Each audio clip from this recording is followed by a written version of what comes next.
and welcome back for another language arts lesson. Today we are heading out into the great unknown. That's why there's a question mark on the slide.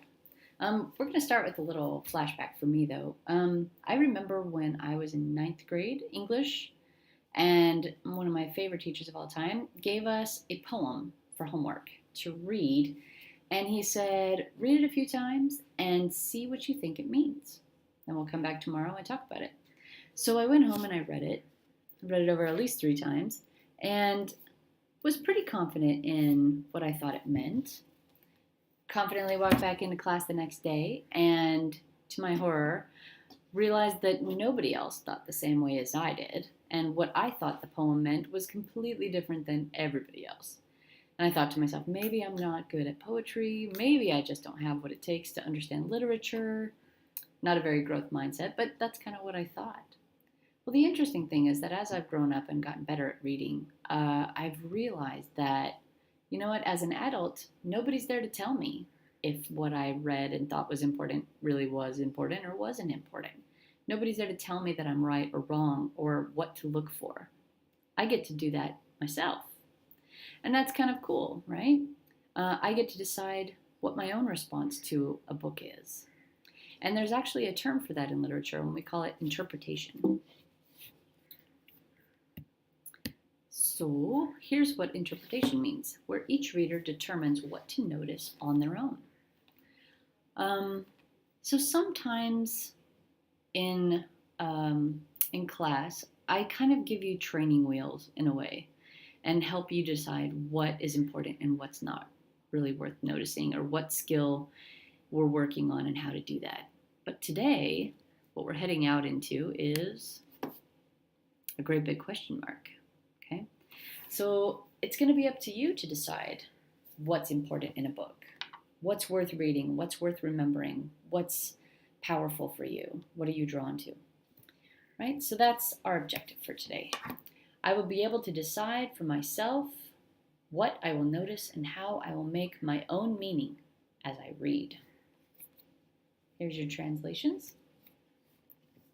All right, so what I'd like you to do is kind of do a little imagination work with me. We're going to pretend that you are here at school and you're up on the 2nd or 3rd floor and you're looking over the railing down into the grade 8 locker area. Okay? It's before school and you're just kind of watching what's going on down there. The 2 questions I want you to ask yourself is, what do you see and what do you notice? Right? So take a minute and imagine. It's before school. What's going on down there? Right. So for me, if I was looking at that, I would notice that when certain kids open their lockers, everything's all super organized and the books are all lined up and everything has its place. And then when other kids open their lockers, I see, this big pile of junk falls out all over their feet. So the interesting question, though, is this 3rd bullet right here. What in my life explains why I saw what I did in the locker area? So if I answer that for myself, why did I see clean lockers and messy lockers? I would say, well, it's probably because I'm a mom and I'm used to cleaning up after kids. And I used to work in elementary, so I've seen a lot of really, really messy desks. And 3rd, just as a person, I really like being organized and tidy, and I kind of gravitate toward things that are like that. So I don't know what you noticed. Maybe you noticed friends talking, or maybe people hurrying off to class because they were late, or maybe being reluctant to go to class, or maybe people hugging each other. But the question I want you to ask yourself is, what in your life explains why you saw what you did in the locker area? Why do you think that's what you saw, right? Why that and not something else? All right. Here are some questions that we can ask of ourselves when we read. What am I paying attention to and why? Can I see more of this? Is this happening a lot in my life? How does what I read in the book compare with my own life? How does what I read in the book compare with other people? So what we're going to do is I'm going to read a little bit from our book, The Fighting Ground. And I want you to keep asking yourself those 2 questions. What do you see and why do you see it? Here we go. When they crossed over the second bridge, the road began to rise. The pace slowed. Some of the men were breathing hard. Jonathan, with a sudden burst, got up. For a while he walked along with a man he knew to be his father's friend. A large man, he was already perspiring. His bald head was bright and wet. A fringe of whitened hair dripped sweat. "What's it about?" asked Jonathan, taking a step and a half to match each of the strides of the bigger man. The man gave Jonathan a quick look as if surprised to see him there. Instead of giving an answer, he said, "What are you doing here?" "Going to fight," said Jonathan. "I heard there were enemy troops, 15, 20 or so. Where are they going? What are they trying to do? Did something happen?" The man studied Jonathan, then turned and spat on the ground. "Didn't you hear?" he asked. "Well, just what I said." The man sucked a deep breath and marched in heavy silence. Waiting for an answer, Jonathan did his best to keep up. Suddenly the man said, "Why'd you come?" "What?" "Why'd you come, I asked you." Jonathan searched for words. "Wanted to," he said. "Did your father know? Give permission?" "Yes, sir," said Jonathan, half swallowing his words. "How's his leg?" "Still poor." "Maybe he's better off," said the man. Then he said, "You sure he sent you?" Jonathan, feeling uncomfortable, let the man move on ahead. The man didn't look back but continued to march on. Once more, Jonathan allowed himself to drop to the rear, deciding it was better to stay last. As he started to march again, however, he realized his father's friend hadn't replied to his questions. The thought came to him.